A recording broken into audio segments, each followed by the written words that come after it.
Hello, good morning, everyone. Very happy to be here today to introduce the keynote lecture from Barbara Canlon. And we also thank the Institut d'Audition for organizing everything here. So just a few slides to remind you what the prices are. So I'm Alain Chilotal. I'm the current chair of the scientific committee of the Fondation pour l'Audition.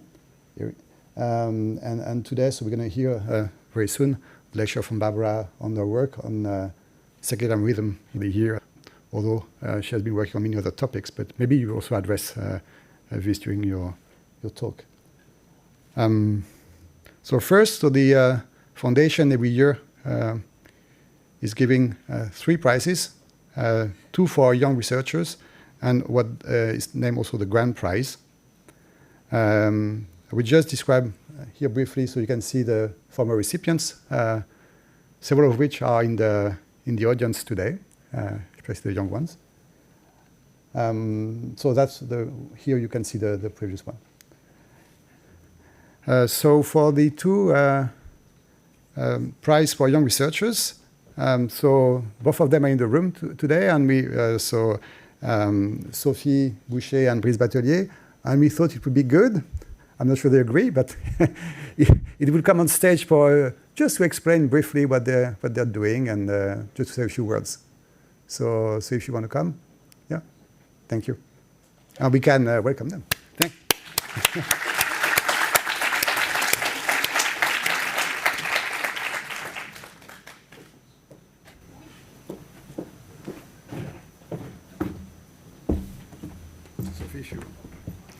Thank you a lot. I would like to thank you, the Fondation pour l'Audition, for this prize that would encourage a lot of the work I'm doing in presbycusis, from the research of causes of presbycusis to how to manage hearing impairment with people affected by this condition. Thank you a lot.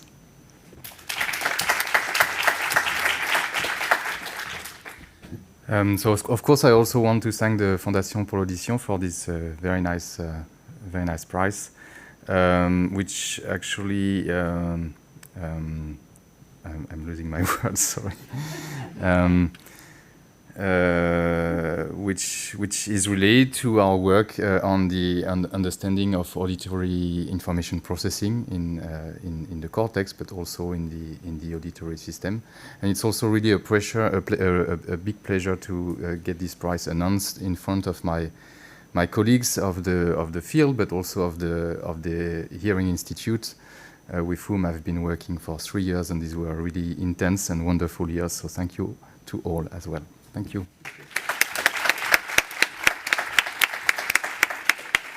Thank you. And if you registered, then you can tonight you will see nice movies about their work, and urge you to come because they are quite nice and interesting.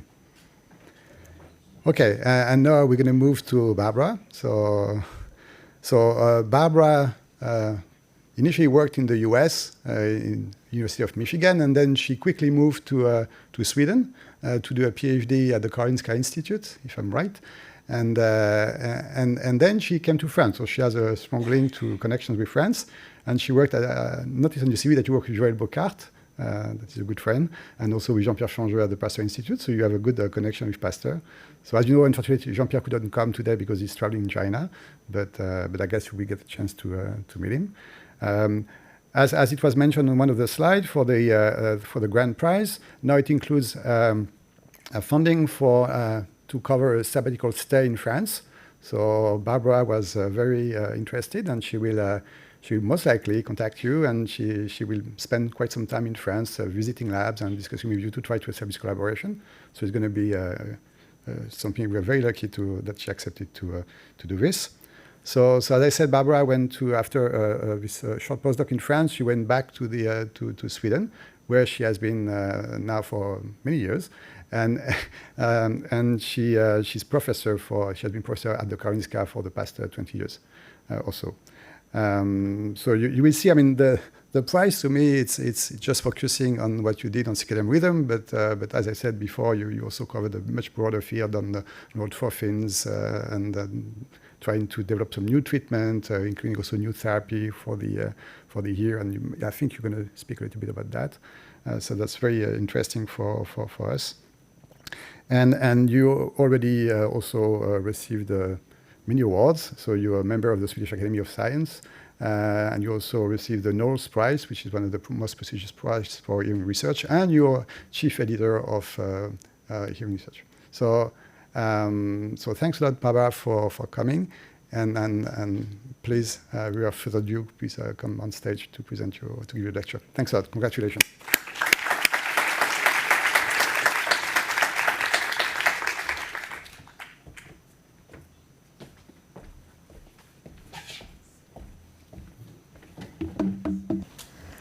Thank you very much for this honor and this award. It means a tremendous amount to me, to my laboratory, and to the research that we're doing and will continue to be doing.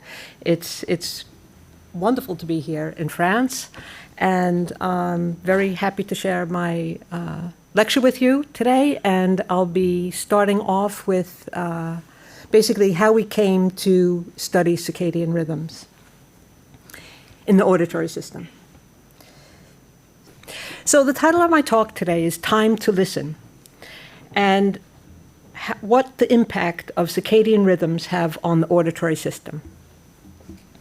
And hopefully at the end of my talk, everybody will realize, I've been missing something, okay?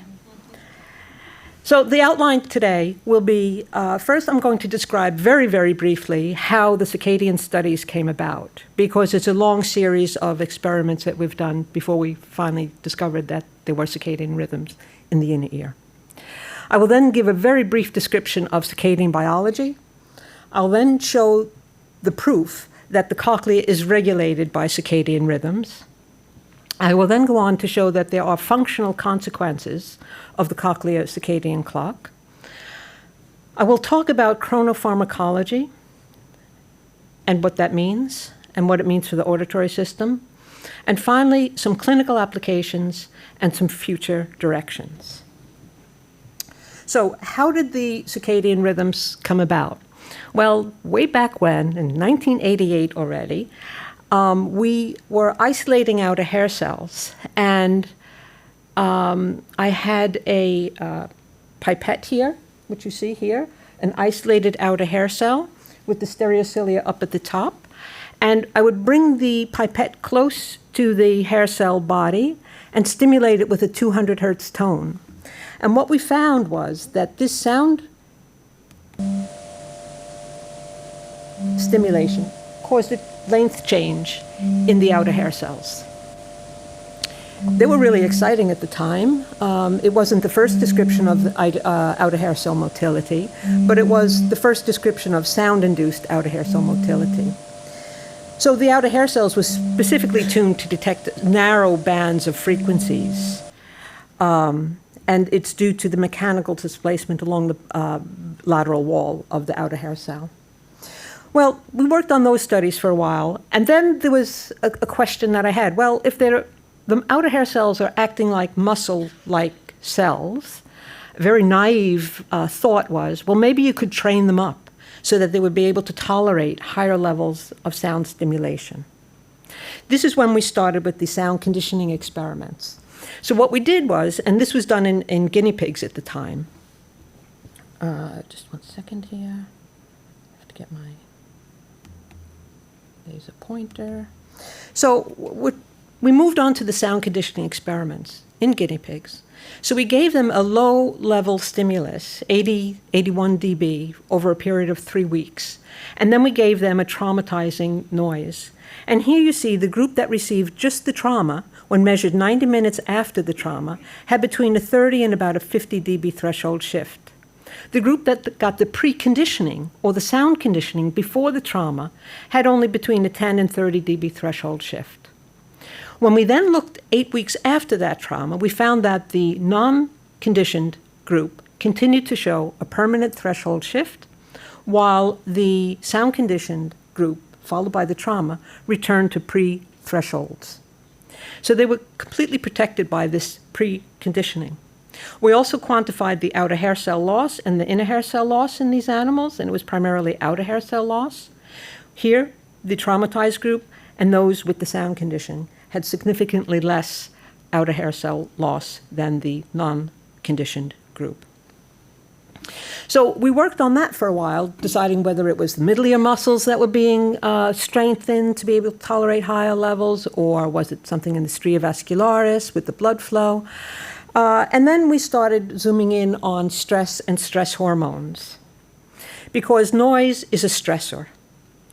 So you'll get activation of the hypothalamic pituitary adrenal axis, where you have corticosteroid in rodents or cortisol in humans being released from the adrenal glands, and then that will be affecting different glucocorticoid receptors throughout the body. And we know that there are glucocorticoid receptors in the inner ear. So what we did was, again, on the left-hand side here, you see the sound conditioning and trauma group and the trauma alone group. But then to test whether or not the glucocorticoids were specifically involved in this sound conditioning protection, we then removed the adrenal glands. So we had a group that were adrenalectomized and sound conditioned and trauma, and you see them in gray here. They have a similar threshold shift as the trauma group alone, so the sound conditioning had no longer an effect without circulating glucocorticoids.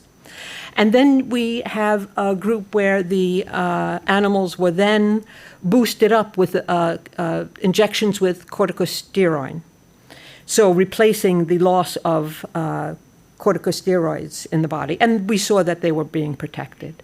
So this told us that, yes, stress hormones are modulating the auditory system. We did a series of experiments around that. But then we see here, I'm showing this for the humans here, but cortisol levels, the gray bar is indicating nighttime, and you see that the cortisol or corticosteroid in rodents is circadian. So when I realized that, I said, okay, this would be really fun to try to see if there are circadian rhythms in the ear. And luckily, I had a colleague at the Karolinska Institute who had a particular type of mouse that enabled us to directly show the circadian rhythms in the ear. We'll come to that in just a minute, but I would like just to give a brief outline of circadian rhythms in mammals. Circadian comes from the Latin word circadium, 24 hours, and it's due to the Earth's rotation around its axis relative to the sun. So we have light during the day, we have dark during the night, and during the light we're having energy harvesting, and we're awake and feeding. And during the evening we're sleeping and fasting, and there's energy storage. Circadian rhythms play a really important role in all our physiological functions. And they also will affect different disorders. So if there's a disruption in circadian rhythms, that can lead to a variety of disorders, such as affecting the immune system, increasing susceptibility to cancer, causing metabolic syndrome, this is very well documented here, diabetes, cardiovascular disease, intestinal disorders, mood disorders, also very well documented, and pulmonary disease. So there's criteria for an organ, a cell, or a tissue to be circadian. Number one, it needs to be endogenous, that is, it is self-sustained. Two, it needs to be adjusted to the local environment or entrained to the local environment, light, darkness, for example.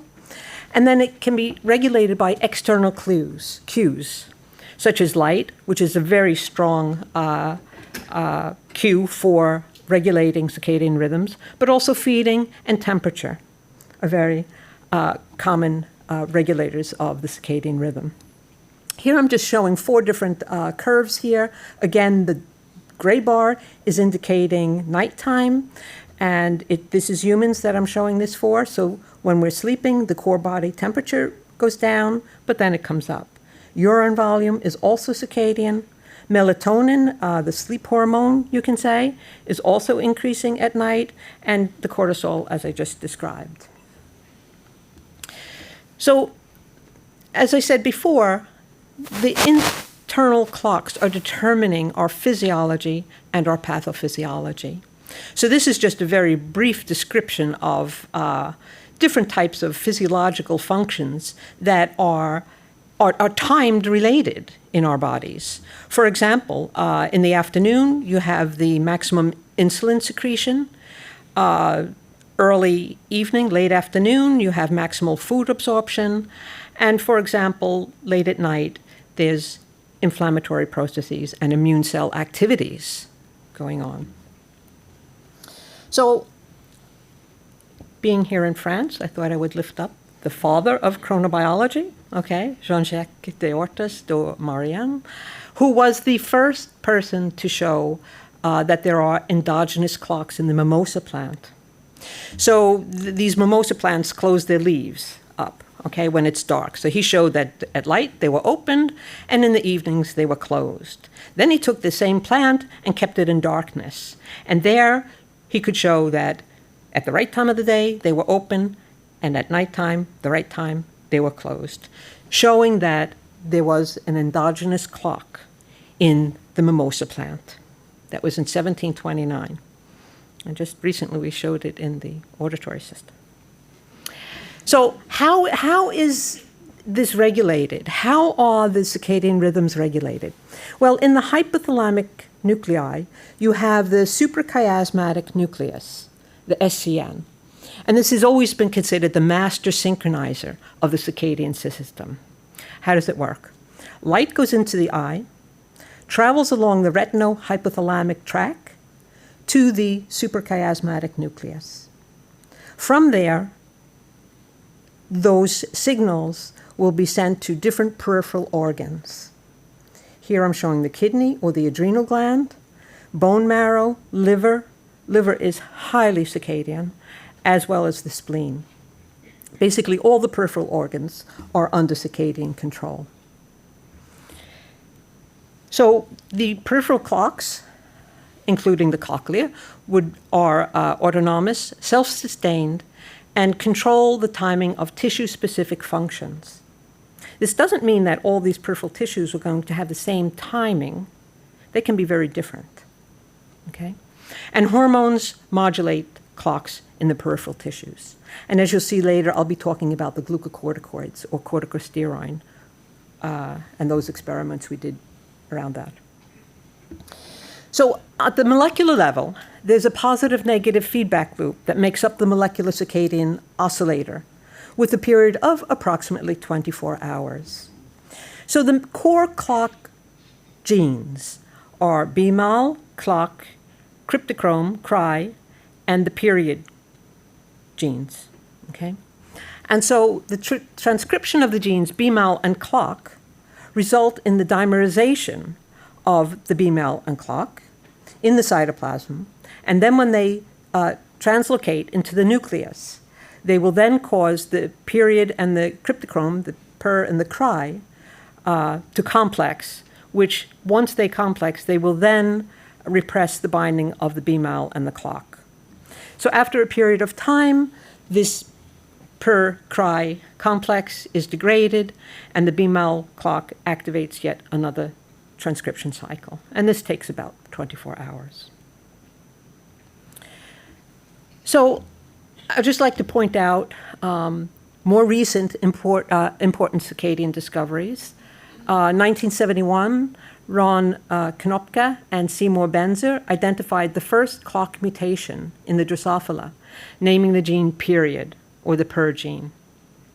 1984, Konopka, Jeffrey Hall, Michael Roshbash showed that the loss of per stops circadian activity. And then in 1986, Michael Young reported that the per gene is located on the X chromosome, and they then went on to discover other key genes in the circadian system. And in 2017, they were awarded the Nobel Prize in Physiology or Medicine. So I'm going to now move on to our experimental setup.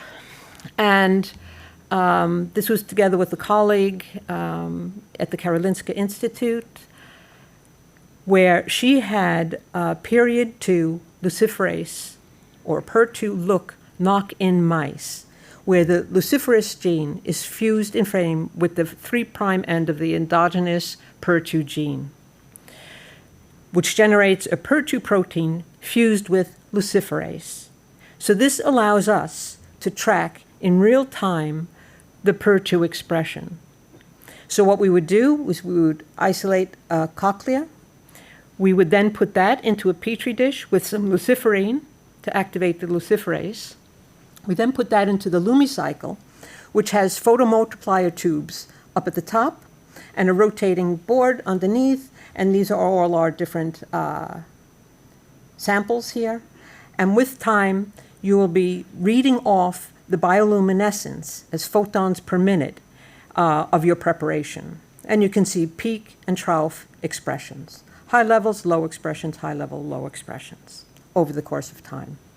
Here I'm showing a section through the suprachiasmatic nucleus here, just to illustrate from one of these luciferase knock-in mice.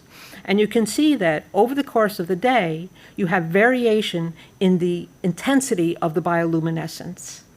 So this is what now we're starting to get an increase in the intensity. And then we're reading off the number of photons. And then you can do calculations for amplitude changes, phase, period. You can play around with the numbers. So we discovered here, oh, apologize for that, there.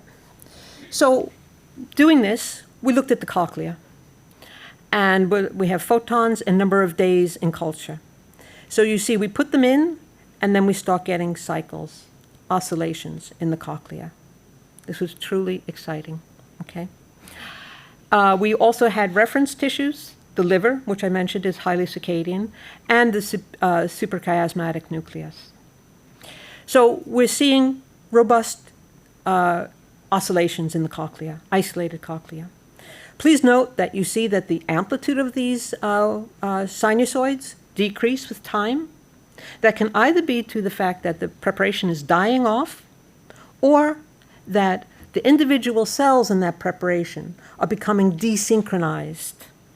And when they become desynchronized, you get a reduced amplitude output. So to test that, we then added, after a certain number of days, a synchronizing agent. There are 2 prime synchronizing agents. We use the dexamethasone. Forskolin is another one that's commonly used. And when we added dexamethasone to the preparation, we immediately got increased amplitudes again. That said to us that the decrease was primarily due to desynchronization of the individual cells in that preparation that are giving us the maximum output. We then wanted to look at the temporal expression of the clock genes. So here we're looking at relative percent change. The white bar underneath here means daytime, and the black bars are nighttime. So these experiments require that you basically work around the clock, and we're taking samples every 4th hour around the clock. So you clearly see when we look at the core clock genes, okay, per1, per2, reverb alpha, beta, and DBP, and BMAL, which is antiphase, which it should be, you see a temporal expression. So this is also showing us that there is circadian control in the cochlea. We then wanted to see where the period 2 protein was expressed, and we see that there's a strong immunoreactivity for period 2 in the inner hair cells, in the outer hair cells, and a little bit in the lateral wall here. And they were very strongly reactive in the spiroganglial neurons. So then another test to see how robust this circadian clock is in the cochlea, we inverted the light-dark cycle. So the open circles here are the normal light-dark cycle, lights on in the morning, lights off at night, and the blue is the inverse dark light cycle. So you see basically for the BMAL and the PER2, I'll just point these 2 out, that you have a circadian expression there with the minimum at 6 here, and the inverted cycle continues to be circadian. You have peak and trough expressions here. And we have the whole list of all the core clock genes showing this effect. And below, I'm just showing the liver just as a reference tissue, basically showing the same effect. So the final question then was, is the master clock and its regulating, is the master clock regulating the cochlear rhythms? Because this is very important to know. So our postdoc, Young-Sub Park, did bilateral lesions in the mouse, which I'll just point out that he always said it's as if I gave him a rifle and asked him to shoot 2 mosquitoes that are about 20 meters away from him, and that's how tricky they were for him, okay? So anyhow, the lesions did cause changes in the respiratory change. The red curves are the intact, and the other curves are the lesioned animals. You see here for the locomotive activity, each line in the horizontal plane is 1 day. So you see during the day, they're not very active. During the night, they're very active, and then during the day. And those that were lesioned don't really know the time of the day. So they're very, very disrupted. What happens with the core clock proteins in the cochlea? Well, we have different groups here. Non-lesioned, light-dark system. A non-lesion group, sham, in complete darkness. And then the lesioned light-dark, and then the lesioned dark-dark. Basically what you see is that the period 2, the herb, and the other core clock genes here maintain their rhythmicity, but those that were lesioned no longer show periodicity. So our conclusion there is that, yes, the SCN is modifying this. So now I'd just like to summarize this first part of my talk. And the cochlea, with the criteria I showed now and the experiments I showed now, fulfills the criteria for being circadian. The clock harbors a robust circadian machinery. I showed that with the Perlook mice. Core clock genes are circadian in the cochlea. We showed this temporal expression. The cochlear rhythms are endogenous, free-running for the 24 hours. The rhythms persist in constant darkness. The cochlear rhythms can be entrained, inversing the light-dark cycles. And the cochlea is regulated by the master clock, the SCN. So the question now is, does this have any functional consequence? Because that's a very important aspect here. So to test that, we took mice, exposed them to a noise trauma, and measured auditory brainstem threshold shifts, either 24 hours post or 2 weeks post. And you have the different frequencies that we tested here. So they were exposed either at 9 in the morning or 9 at night. And when we measured them 24-hour post, both groups showed similar amounts of threshold shifts. There were no night-day differences here. But then when we waited 2 weeks post, it was the recovery that was showing the day-night differences. The day group continued back to their pre-threshold levels, while the night group continued to show a 10 to 20 dB threshold shift.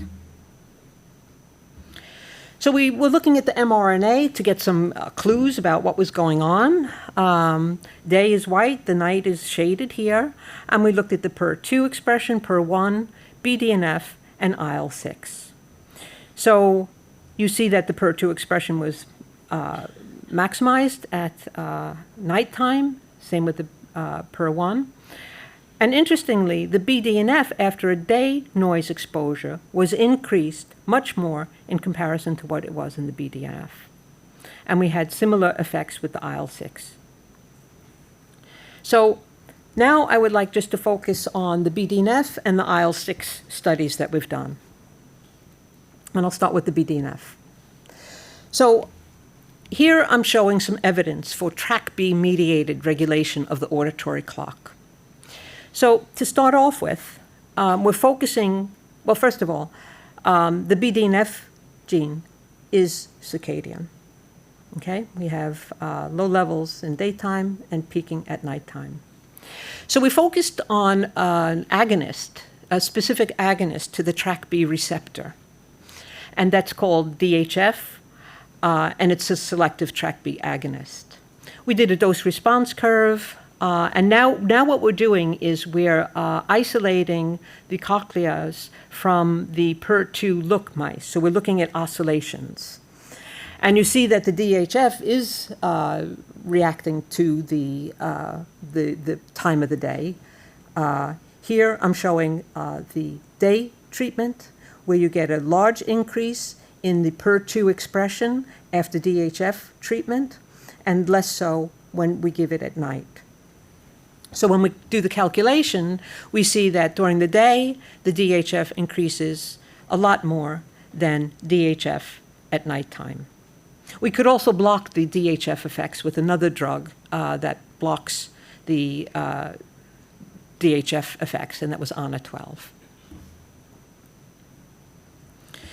So again, what happens when we give a noise trauma to these animals with the DHF? So here we are looking at post-noise trauma, ABR threshold shifts, either 24 hours after a day exposure or 24 hours after a night exposure, and then again 2 weeks post.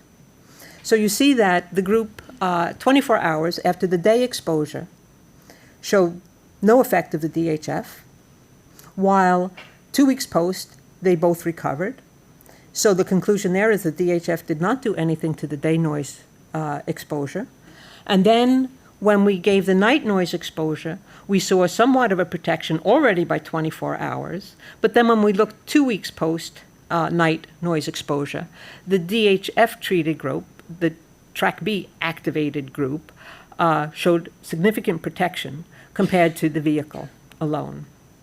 We then quantified synaptic ribbons at the base of the inner hair cells, and that quantification is listed here on the right-hand side. And the gray bar is just the control group, sham-treated, no noise exposure. And then the DMSO group showed reduction in the number of synaptic ribbons, and there was partial protection of the ribbons under the inner hair cells with the DHF treatment. So BDNF-mediated signaling plays an important role in the circadian regulation of the cochlea to noise trauma. Noise sensitivity is greater during the active phase than during the inactive phase. So they get more hearing loss with the recovery period during the active phase, the nighttime. Remember, rodents are nocturnal, than during the inactive phase. And noise trauma affects the cochlear clock machinery.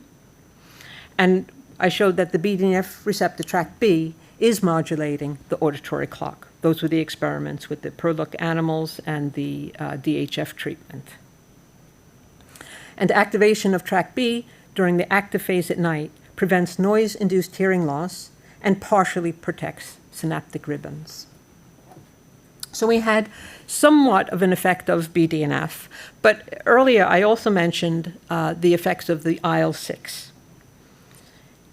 So here I'm showing those results. We're looking at IL-6 induction for a sham-treated noise group and a day noise group and a sham-treated night group and a noise-treated night group for IL-6. And you see that IL-6 is much more induced after a night noise exposure. So what does IL-6 do? It's a pro-inflammatory cytokine. It's secreted by macrophages. And it controls immune responses and presence in the cochlea. And its presence in the cochlea suggests the ongoing inflammation after a night noise trauma. So the glucocorticoids are important mediators of inflammatory responses.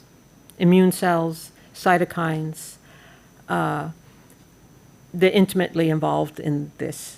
And glucocorticoids are hormones secreted from the adrenal glands, corticosteroid, for example, or cortisol from humans. And the glucocorticoids are maintaining a balance between pro-inflammatory and anti-inflammatory mediators. And cortisol, the primary glucocorticoid in humans, or corticosteroid in rodents, has a circadian pattern of secretion and elimination. And this is just a cartoon describing the localization of the glucocorticoid receptor in the mouse cochlea. We have high expression in the spiral ganglia neurons. We have relatively high expression in the inner hair cells and the fibrocytes in the spiral ligament, and a lower type of expression in the outer hair cells. So in the cochlea, is there a circadian control of the glucocorticoids?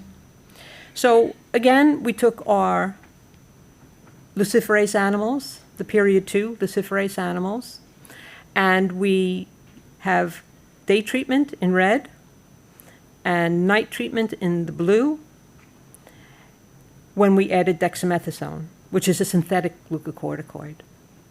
And we see that there was a difference between day and night treatment, which we've quantified down here on the amplitude of these per 2 oscillations.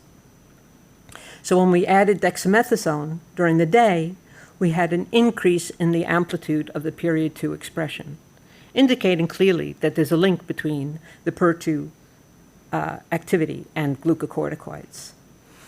We could block that with RU486. And then when we looked at the night treatment, we received a decrease in the amplitude of the period 2 oscillations. So the glucocorticoids can entrain peripheral organs, and they're powerful synchronizers of peripheral clocks.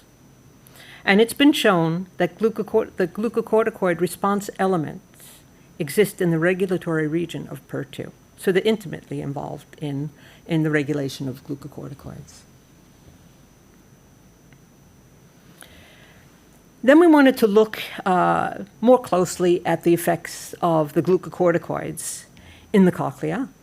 And to do that, we took a sham group, and then we adrenalectomized the mice, waited a few weeks before we did experiments.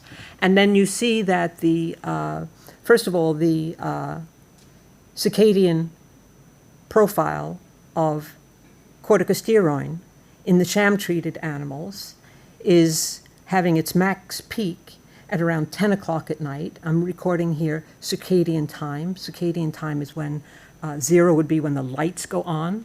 And for our laboratory, they go on at 6 o'clock in the morning. It's a way of standardizing time between different groups and different experiments. And then when we did the adrenalectomy, we lost the amount of corticosteroid circulating in the body. Then we did RNA sequencing around the clock in sham and adrenalectomized mice. So, and then the analysis of all that data was huge, and we had help from a group in Switzerland where they did this analysis and came up with basically 5 different models. So here we have the different models and the number of genes in each model, and then we are looking at the sham and the adrenalectomized groups. So model 1 was, there were 7,000 genes that were not oscillatory, not circadian, and it had no effect after adrenalectomy.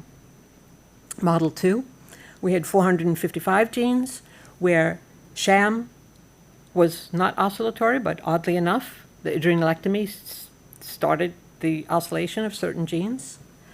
We had model 3, almost 6,000 genes where there was no difference in the oscillations. Model 4, 129 genes, where the oscillation in the adrenalectomized was depressed, reduced, but still oscillatory. And then model 5, where we had over 1,000 genes, where the sham was oscillatory, and that was completely blocked out after the adrenalectomy. So the question then was, of these 1,141 genes, what core clock genes is the adrenalectomy affecting? So what we show here is the core clock genes, PER1, PER2, cry, BMAL, clock, so on and so forth. And the open circles are the sham treated, and the black bars are the adrenalectomized animals. And even though PER1 and PER2 show some depression here, it was not statistically significant. So basically, the adrenalectomy is not altering the core clock genes, but the glucocorticoids could be influencing clock control genes. So downstream, you have other genes that are intimately affected by the core clock genes. So to test that, we did a transcriptional profile of glucocorticoid-dependent circadian cochlear inflammatory-related genes. And here we have sham, and the dark symbols are for the adrenalectomized group. We have T cells that are circadian, and then after the adrenalectomy, they are no longer circadian. And then the CCR2 and CCR9 cytokines related to monocytes and macrophages are no longer circadian after the adrenalectomy. So it seems as if it's more the clock control genes that are being affected by the adrenalectomy. So we then went further, and we're looking at monospecific markers with circadian profiles. First, we did an RNA sequencing here, and I'm plotting now just the CCR2 and the CCR9 that show circadian profiles. We then did flow cytometry on preparations that included the organ of Corti and the spiroganglion neurons. And here we're looking at the monocytes here and showing that they are highly circadian, okay, with their peak expression at 10 o'clock at night. We then did an oblique proteomics for the lateral wall because it was difficult doing the flow cytometry with the lateral wall tissues. And here we see other cytokines, CCL3, CXCL1, CXCL9, that are all circadian here. This is the first description of circadian regulation of immune markers, both in the organ of Corti as well as in the lateral wall. So then I'm showing the circadian control of the immune system and inflammation in the cochlea. So we then wanted to know if the glucocorticoids could protect against the noise trauma and if it correlates with changes in the cochlear clock machinery. So we did an in vitro study, again, isolating cochlea from the Perlook luciferase animals, and we did day treatment with dexamethasone and a night treatment with dexamethasone. And we have the amplitude changes here. So dexamethasone causes an increase in the PER2 bioluminescence in the daytime, and it caused a decrease when it was given to the preparation at nighttime. We then wanted to look at the in vivo effect. So if we give animals either vehicle or the dexamethasone, either at day in red or night in blue, we found that, this is 24-hour post that I'm showing now, threshold shifts for the different frequencies, where we see the only condition that shows protection is when we give the dexamethasone after the day noise treatment. And the reason for this could very well be that this protective effect of dexamethasone during the day, so we're giving a boost of dexamethasone during the day when the glucocorticoids in the rodents are low. So it's jacking up those levels and resulting in protection, where the levels are already high at nighttime, so that had no effect. So on the left here, we have just a cartoon showing intact adrenal glands. On this side, adrenalectomy. And from a variety of experiments that we've done, we can say that the suprachiasmatic nucleus and the adrenal glands coordinate the cochlear clock. Okay? I didn't show data for the BMAL1, but we have data where we knocked out BMAL1 in the cochlea specifically, and how that affected the whole circadian clock and the functional responses to that. So then when we did the adrenalectomy, we found that over 1,000 cochlear genes lose their circadian regulation following the removal of theirs. So there is a disconnect between the circadian regulation with a lack of circulating corticosteroid in these animals.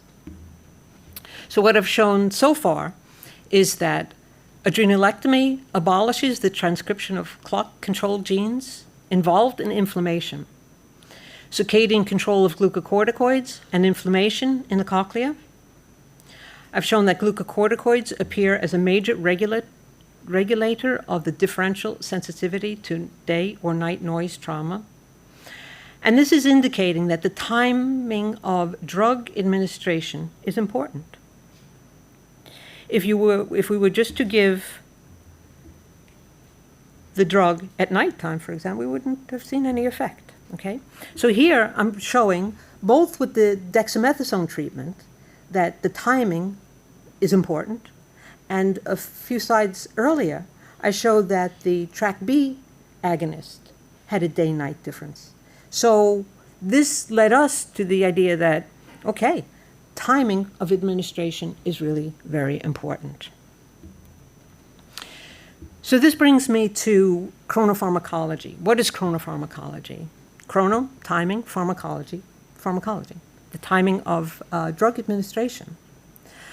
And the purpose of the chronopharmacology is to basically use the circadian cycle of the condition's symptoms. You also want to maximize effectiveness.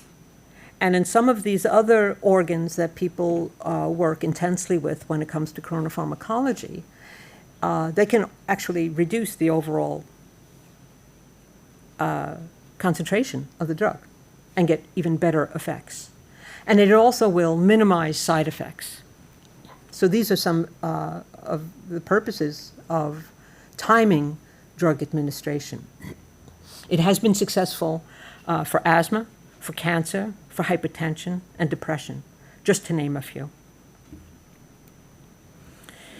So there is also a circadian control of diseases.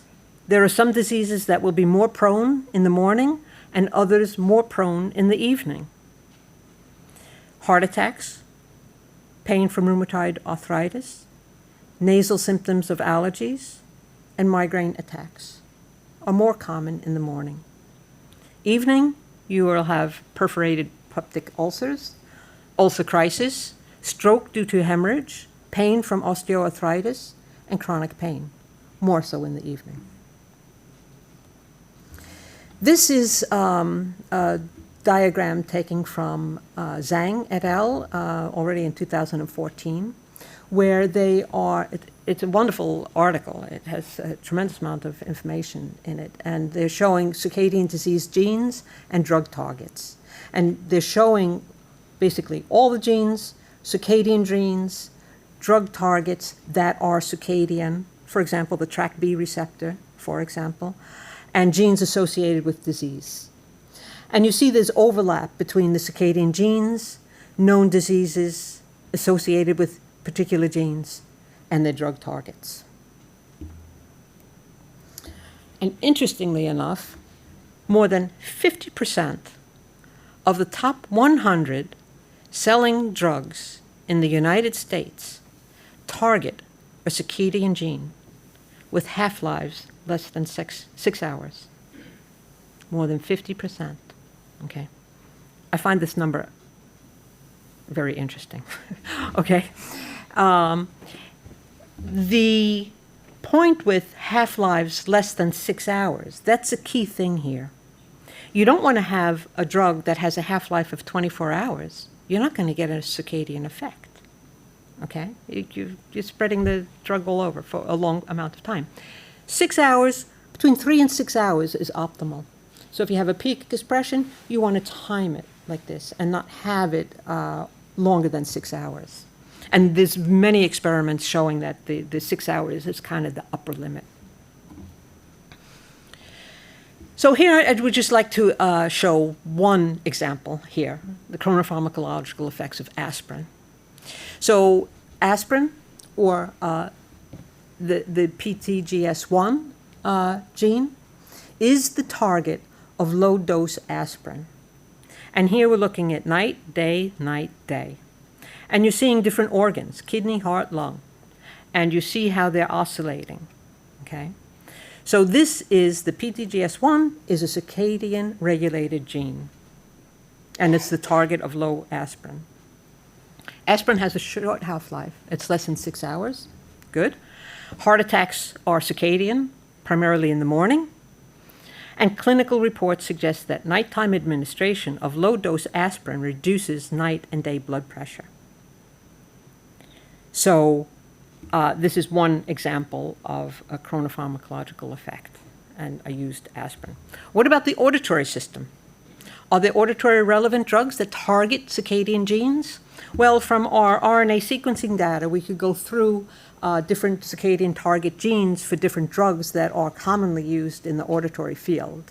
Cisplatin, gentamicin, salicylate, dexamethasone, and DHF. And here I'm showing the target gene for these drugs. And then when we plot out our temporal profile of these different target genes, we can clearly see that, yes, they are circadian in the cochlea. So from our RNA sequencing data from the cochlea, collected every 4th hour around the clock, okay, we have a total of about 7,000 genes in the mouse cochlea that are circadian. 65% have their peak expression at night. I'm going to repeat this. 65% have their peak expression at night, basically when nobody's in the lab, okay? So daytime experiments are going to miss this activity. And this will pose a challenge when translating preclinical research to humans. It's no surprise. At least for me, looking at it with these eyes, it's no surprise to me that there's difficulties in translating animal work over to humans when it comes to pharmacological treatments. Unless somebody switches the day-night cycle, maintain them in that inverse environment for more than 4 weeks, and then do your experiments. But those experiments are very tricky to do. I would never trust the fact that when the lights are off in the daytime, that nobody opened the door and peeked in, and one photon is enough to get the whole suprachiasmatic nucleus going, okay? We don't do that. We suffer and work around the clock just to avoid those problems. So it will pose a challenge when translating preclinical research to humans. Just one quick example, giving a clinical application. We have Francis Levy here from England, where he looks at oxyplatin and how chronobiology cracked the timing riddle. He's performed phase 3 studies and compared chronomodulated to constant rate infusion paradigms. The chronomodulated were least toxic. There were increased survival rates, increased cure rates, and oxyplatin has a half-life of 30 minutes. So 4 in the afternoon was the best time to give that to humans. The purpose here is not to read this here, but I'm just highlighting a few drugs here. These are human studies, a calcium channel blocker, nifedipine, a randomized study. The best time to give it is the evening. A statin And all statins are different. It doesn't have to always be evening. But here, for this particular statin, it was evening treatment. Aspirin, also evening. And prednisone for arthritic pain, which is a corticosteroid, morning treatment. So there's a lot of studies indicating chronopharmacological effects of different drugs. So chronopharmacological approaches should be considered for the inner ear, especially for drugs with short half-lives. So next time you pop that pill, think of the time you do it, okay? So I've always been curious, you know, over the years, sudden hearing loss, give them corticosteroids as soon as possible. Give them corticosteroids. And you look at all these randomized controlled studies from the 70s up to even probably this year, and the data is so confusing. It's due to a variety of things. Sample size, when they give the drugs, many people just recover from sudden hearing loss anyhow. But the problem is, corticosteroids have a half-life of 12 hours. So you're not going to get really good effects. And nobody ever considers the time of the day when they give the corticosteroids to these people with sudden hearing loss. So it's no surprise that the field, when it comes to giving steroid treatment for sudden hearing loss, is a little unclear. But then take a look at this, Meniere's disease. I am not a clinician, so I don't know the treatment protocols, but looking at some of the more commonly used drugs to treat Meniere's disease, I find diazepam, half-life of 5 hours, diuretics, half-life 4 hours, beta-histines, half-life 4 hours. Bingo, this is a perfect group to test for circadian effects to help improve overall therapies. And yeah, as far as I know, nobody's doing that. It could certainly be worthwhile trying it. So it's time to take time seriously. But there's certain hurdles to overcome. A few of these I've named before, but I'm going to take them up again. Performing experiments in nocturnal rodents during their sleep time is standard and will unlikely lead to translation. Would you want to be woken up at like 2 in the morning saying, come to the lab, I want to do a cognitive test on you? No, okay? It's a problem, all right? Just be aware of that. You're taking them out of their sleep time and putting them into an active environment. In fact, a colleague of mine at the Karolinska who does behavioral studies in mice, he comes in at night and does them. And he tells me, it's a whole nother species. They're active, they take less time to be trained, and he gets better results with less variability. So there's a paradigm shift needed in preclinical research using circadian knowledge to develop therapeutic interventions. Have to look at drug kinetics and the circadian status of the target gene and the disease. And pharmaceutical and biotechnology companies should apply circadian knowledge to their drug development pipeline. They do not. Christopher Sederoth made several phone calls to different biotech companies. Oh yeah, we try to do our experiments at the same time of the day. Well, that's not circadian, you know? And so I think the pharmaceutical companies and biotechnology companies should really at least try it. You don't even have to do it circadian, meaning every 4th hour around the clock. You can just do a sloppy pilot experiment, 9 in the morning, 9 at night, see if you get some sort of differences. And I think there should be greater incentives from funding agencies for the inclusion of circadian aspects in grant calls. And the least of it all, it should be wonderful if everybody, when they reported their results using mouse studies, said when the lights went on and what time of the day they did their experiment. That would help a whole lot, okay? And funding agencies, recently, everybody knows this, gender aspects. You have to, you know, balance your male-female things. Well, I have a hard time with that one. I'm not going to go into the reasons why. It's a step in the right direction, but it's really not giving the right amount of data because you really want to take into effect the menstrual cycle when they have that to reduce that variation there. But also, I think that the timing of the day is important to include. Some of those thoughts that I just mentioned right now are in a publication that we had together with the Nobel Prize winners who were in Stockholm on 2017. They were interested in writing up this because they also feel that many people are missing out on the circadian effects. They see it, and they've seen it many, many times. This was kind of funny. So I was curious, who was the first one to ever show circadian effects? So I found this, and in the 5th century, Aurelianus described daily and seasonal rhythmicity of asthma. He also recognized that tooth pain peaked at night and that drugs were not able to fully suppress the pain, depending on when it was administered. Oy, oy, oy, right? So this was the first indication of chronopharmacology. Here he's treating individuals that are suffering from tooth pain, and he's treating them with different herbs. Okay. So that was already in the 5th century. So my last little section here is kind of like future directions. And we recently had a paper in Science Translational Medicine where we were looking at gene therapy.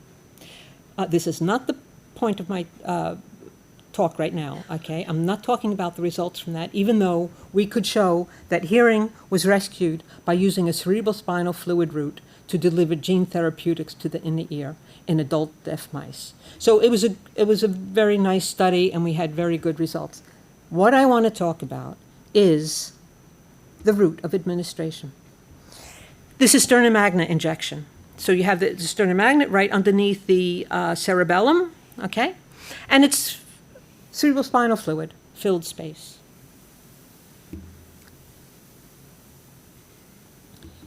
So the CSF is under the control of the glymphatic system, glial cells and the CSF. And basically what the glymphatic system is doing, it's a waste clearing system by the CSF, that it will eliminate proteins, metabolics from the central nervous system. The lymphatic vessels deliver the waste to the lymphatic system and then removes this waste from the body. So, you know, when you're sleeping, your CSF is working and cleaning out your brain, all right? Most exciting, the lymphatic system is under circadian control. Strong circadian control.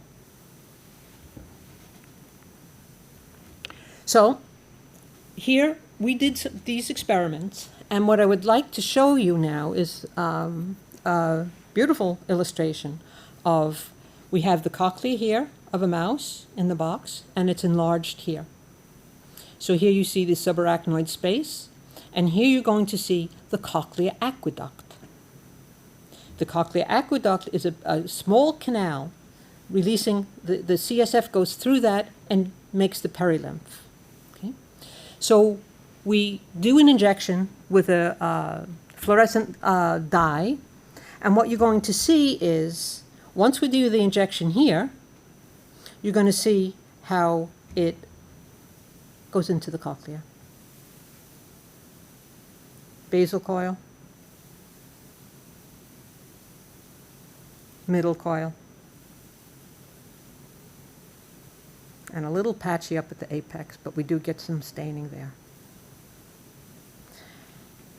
So, to keep on my theme of my talk with circadian genes and proteins and regulation, I would just like to point out the cochlear aqueduct, which connects, here's the cochlear aqueduct here, the subarachnoid space filled with CSF, and the perilymph in the scala tympani.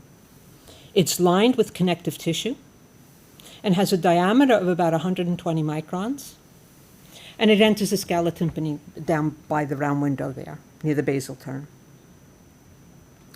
We did a study. This is also in this Science Translational Medicine paper, where we're looking at the cochlear aqueduct. which is a very under-researched area.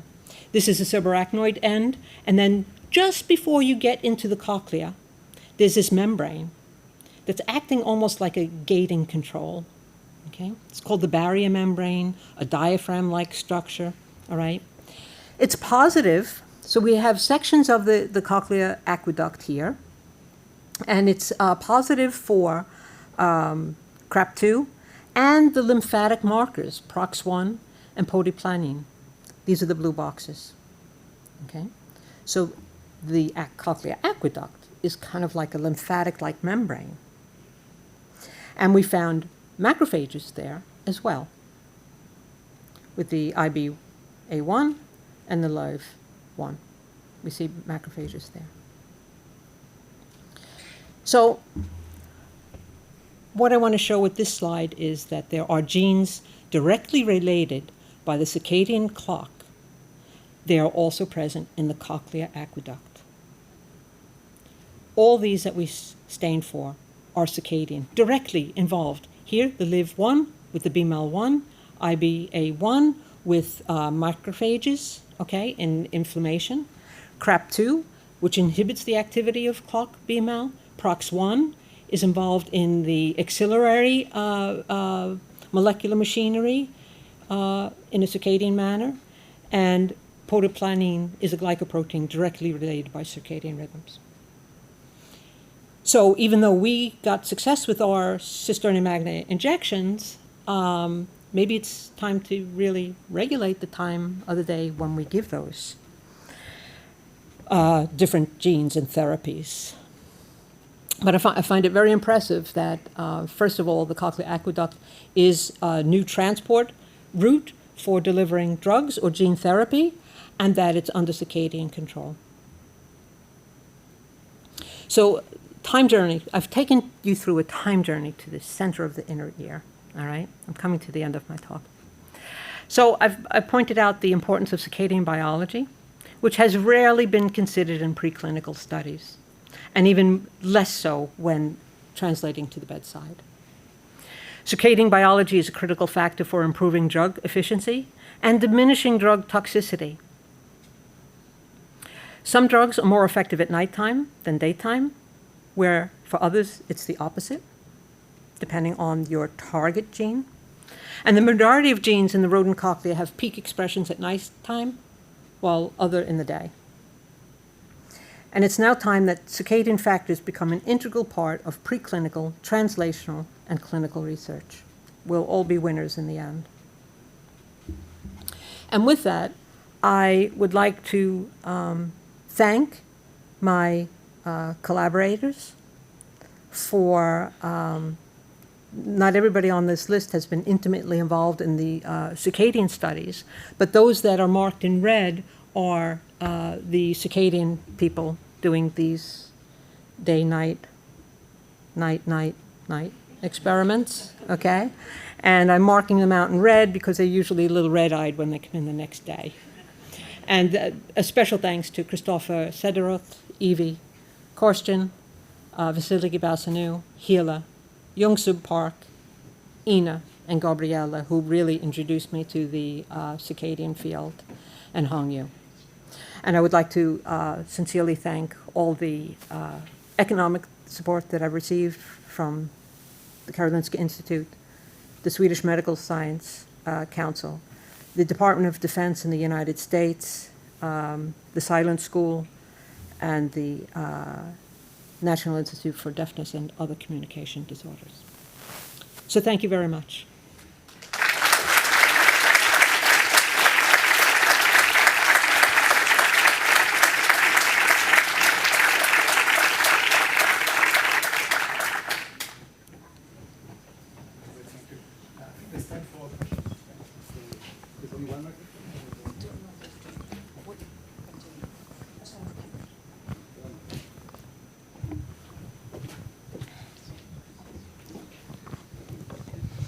Thank you so much, Barbara, for your conference, but more, more than that. Yeah, it's really, really beautiful science. So it's amazing. I have a question about translation to humans. I mean, to mice research to humans. So both mice and humans had a peak of glucocorticoid at night, right? But humans will have their peak of cortisol in the morning. It peaks just about a half hour before you wake up. So the nocturnal have their peak at night, the humans in the day. You would say in the day. So before we wake up, for you is in the day. So it's really a matter of, because I was thinking of also the protective effect of noise around us. So I bet all this is strongly in interaction with our activity, which for mice, they are active at night, but still they live in a human environment where noise is mostly during the day. So they have like noise of both periods, whereas we are protecting against noise during the night. But we need to be protected against noise trauma during the day for some reason. Yeah. Well, you're bringing up a very interesting question. Basically, what's happening at the human level? Will there be these effects in the human cochlea? And to do those experiments are actually very, very difficult. We've been trying to decide the best way of doing it. And it's very difficult because you cannot take somebody into the lab at 2 in the morning. I just don't believe that you'll get clean results, okay? So we really have not devised a really good experiment to do that. There are, for example, doctors and nurses who work around the clock. There could be a group that we could zoom in on, for example, to do some tests. But I really believe that maybe to be able to elicit the circadian effect in the human, you have to elicit some sort of challenge. You have to get a challenge in there to really excite the differences between the two. And, you really can't give a noise trauma. That's too difficult. So we haven't really figured those experiments out to perform it in a really good way. But to get a real quick idea whether or not the circadian system would be valid for the human cochlea is that I contacted people basically around the globe who would have a bank of cochleas from humans, and that they're sectioned, so that we could get some of those sections from human cochlea and do some immunostaining for the core clock proteins. That's the first idea. That was good. But then when you start contacting these people and asking, do you have the time of death for these individuals? No, they didn't. Okay? So then you're in a gray zone again. Okay? But there was a group in California that had the time of the day, and they had a lot of audiograms, and he very generously sent me some sections, and we did the staining. And we see not strong signals because, you have post-mortem artifacts and things like this, but we could see circadian profiles in the main core clock proteins. So we believe that it is going to be there. And it would be very odd if it wasn't, because in humans, the liver is highly circadian, heart, kidneys, so it would be rather unusual if it wasn't for. Hi, I'm here. Thanks, Barbara, for the nice and clear presentation, and congratulations. Thank you. I will start with two first questions. Is there a tonopicity to the circadian rhythm-based epochs? And should we also infer that it's the same in the vestibule, or you have done it and it's the same in the vestibular system? Okay. Very good question. I'm going to start with the second one because it's an easier answer, okay? Yes, we've done vestibular system. Semicircular canals, saculus, utricle. We see it there, and we can even put these organs into using the per-look mice, and we see them oscillating. We're actually working on writing that manuscript up now. So yes, it's clearly circadian. And in fact, there are some earlier studies showing that mice that lack otoconia have a disrupted circadian rhythm.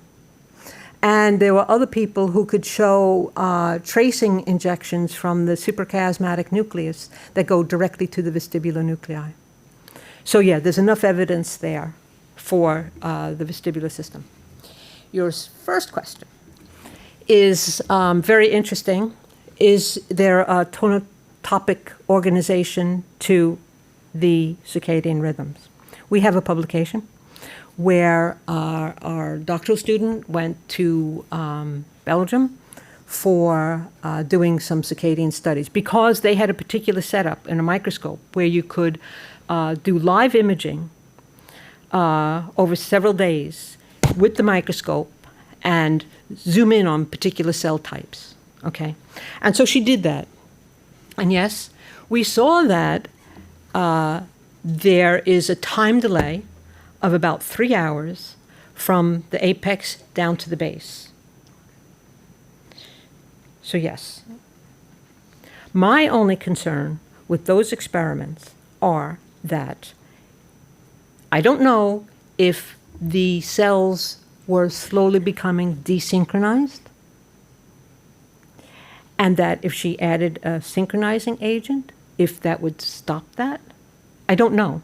So there are little open questions with that, but the data that we have so far shows an apex to base time scale.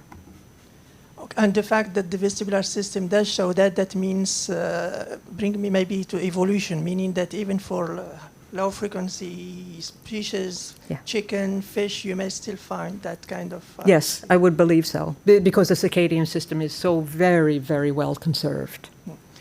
Maybe one last... Cyanobacteria are circadian. Last short question regarding the preconditioning, because you showed that and you showed follow-up over 3 weeks. Could that be just an adaptation, an extra effort done by the organism because they had been preconditioned and so they are protected more? What would happen for a long time afterwards? Should be told to that extra effort after? Do you mean if we waited maybe 6 months and looked at that? Really nice question. I don't know. We've never tested that, but it could be something that would fade off with time. I would believe that would be the... So fantastic, and congratulations. Thank you. This is an extremely interesting and exciting science. I have 2 questions. One about the rhythm. If you look to the expression of the gene which have a circadian rhythm at the level of the cochlea, do they have a synchronized response, and it is the same time of rhythm first, all along the auditory pathway?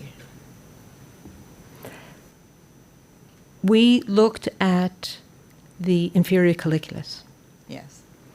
And the inferior colliculus, when it comes to the gene expression, Yes. it shows circadian profiles. We didn't look The at... same profile? Time-wise, you mean? Yes. Yes, I believe it is the same, okay? The oscillations in the inferior colliculus were much lower than what we got at the cochlea level. And one reason for that could be that the inferior colliculus is a highly metabolic tissue, and maybe keeping that into culture wasn't the best environment for them. We used the same media and all that we used for the cochlea. Maybe that was wrong.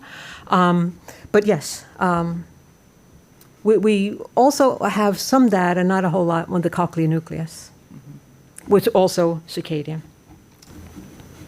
And I have another question related to presbycusis. I know that you have a lot of interest to presbycusis.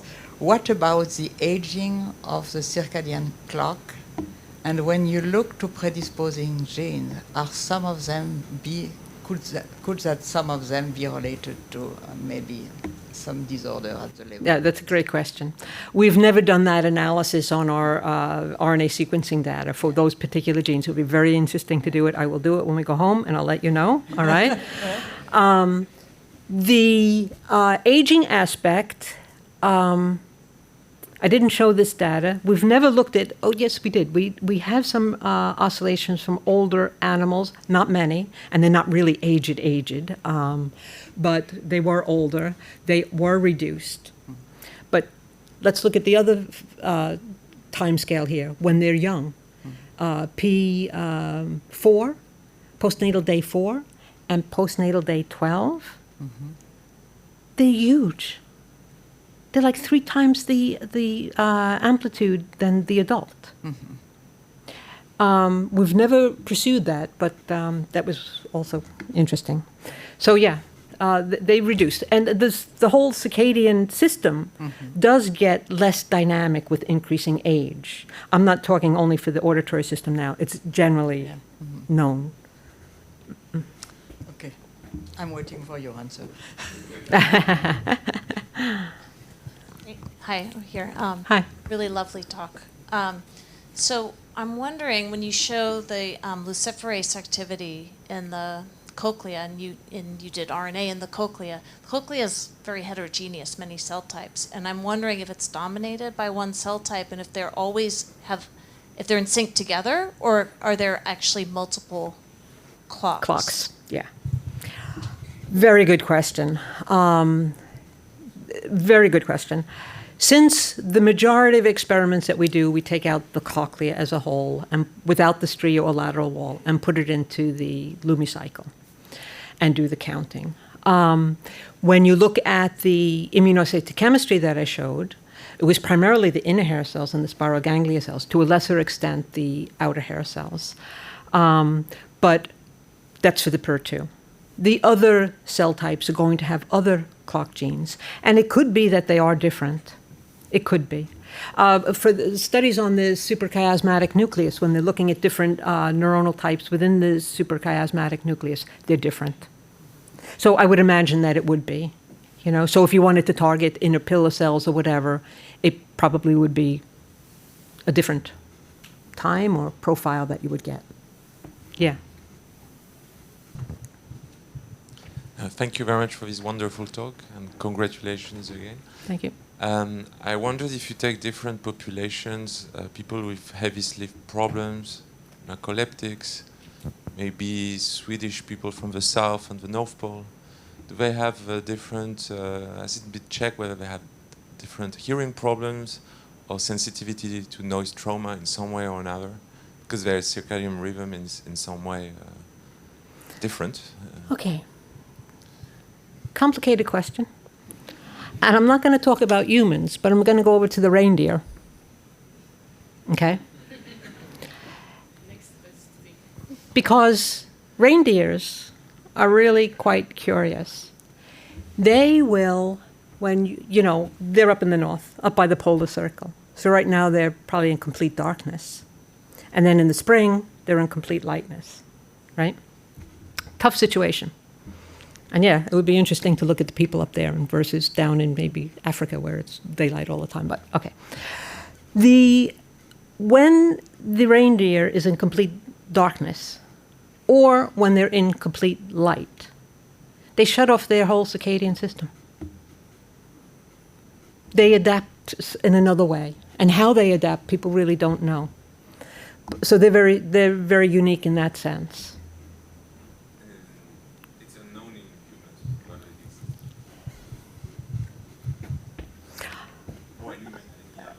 Yeah, not that I know of, not that I can think of right now. Yes, wonderful talk. You established a nice correlation between vision and audition.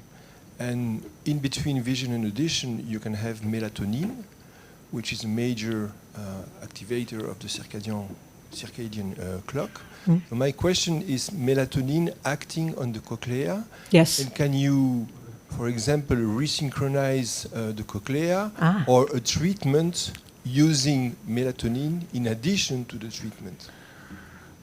You want to do those experiments together? That's a good idea. That's a real good idea. I don't know. There are receptors for melatonin in the cochlea. That's been shown many, many years ago. So it could definitely have an effect. Interesting. Thank you. Future.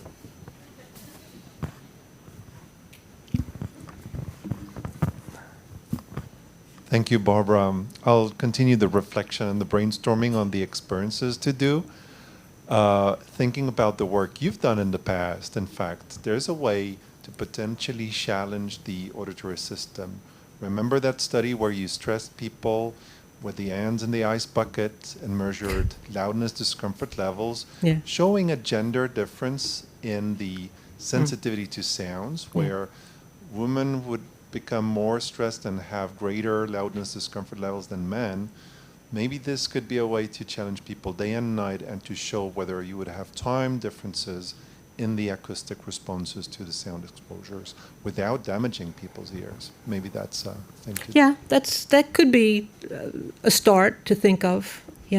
We did these human studies to illustrate stress effects on the auditory system, and the acoustic test we used was the loudness thresholds, and we found gender-related effects there. Women were more sensitive than men to that. That could be a way of going around it. We also thought, it would be really fun to get enough funding that we get a little bus and we have boxes in there, soundproof boxes, and we go drive around Sweden for a concert during the day and then go somewhere else when they have a concert at night and put dosimeters on the individuals before and after. But those there's somebody who has done something like this, but they're very difficult to control. Alcohol contact, drug contact, it's... And then also you have chronotypes. Your morning people, night people, which really, if you want to fine-tune your experiments, you would have to control for, are you, early or late person? Because that's going to shift, there's going to be a shift in their circadian profiles. But hopefully someday we'll get to do a really good human study. Is there an example in evolution of the observation of disconnecting, for example, cells in an organ, which has been correlated with gaining some function, for example? You're asking... I am, because as you mentioned, depending from one cell type to another, you are either synchronized or not. So is there already some example that during evolution it has been used for gaining losing some functions? Not that I'm aware of. There could be some studies, but nothing that comes to my mind right now. Yeah. Interesting.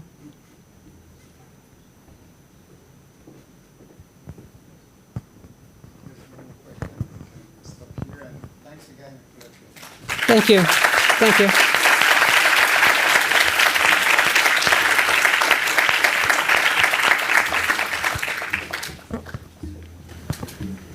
And we also wanted to thank again the Institut d'Audition and the director Anis for hosting this event. Thank you.